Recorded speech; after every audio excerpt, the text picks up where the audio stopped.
অষ্টমীর স্নানে মজল ফালাকাটা ব্লকের বিভিন্ন এলাকার পুণ্যার্থীরা। সংশ্লিষ্ট ব্লকের জটেশ্বর এলাকার বিরকিটি নদীর অষ্টমীর স্নানের ঘাটে সকাল থেকে পুণ্যার্থীদের ভিড় ছিল চোখে পড়ার মতো।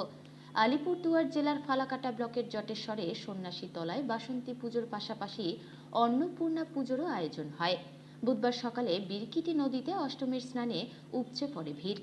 জানা গিয়েছে, এদিন সকাল থেকে পুণ্যার্থীরা ভিড় জমাতে শুরু করেন জটেশ্বরের সন্ন্যাসীতলা পুজো মণ্ডপ প্রাঙ্গণে।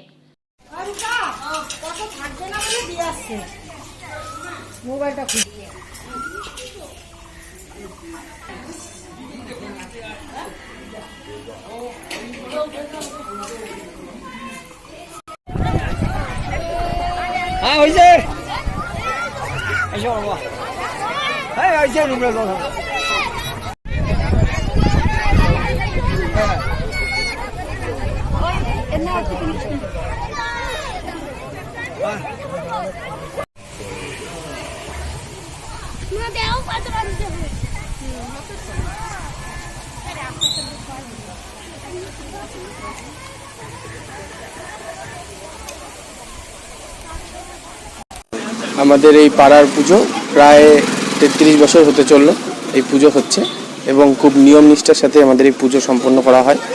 এবং আজ অষ্টমী, আমাদের এই স্থানীয় বাসিন্দা এবং দূর দূরান্ত থেকে লোকজন আসে। আমাদের এই অষ্টমী পূজার স্নানের ঘাট করা হয়েছে এবং সেখানে অষ্টমী স্নানের আয়োজন করা হয়েছে, মেলা হচ্ছে। তো সব মিলে ভালোভাবেই পুজো সম্পন্ন হয় আমাদের। হ্যাঁ, একদম নিয়ম নিষ্ঠা সহকারে পুজো হয় 4 দিন ব্যাপী।